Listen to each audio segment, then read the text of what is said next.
National Resistance Movement ekya NRM nga kandidate waabwe Yoweri Kaguta Museveni Buhaburwa nabo olunaku lw'eggulo baasibye mu bitundu by'e Paris eyo nga batalaaga bakolaga kuyigibwa bwe batuusa mu buyinza 2026 2031 bw'okubuddamu katufune ebyabaddeyo.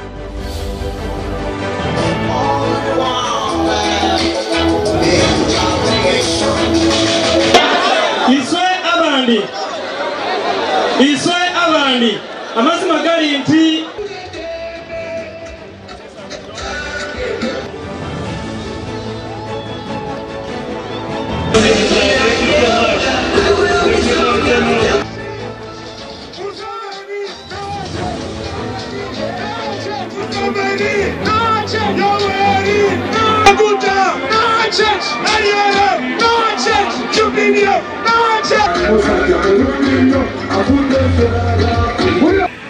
Every after 5 years, we go through national elections, and in this meeting, we shall be holding a small accountability report that will be given by our chairman of the district.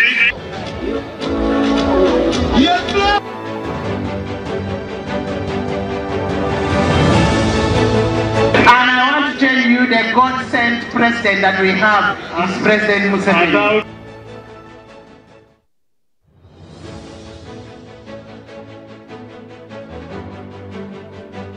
Your Excellency. Abye bibadde bitunde bye Paris katugendeko musaza Ssaabasajja Kabaka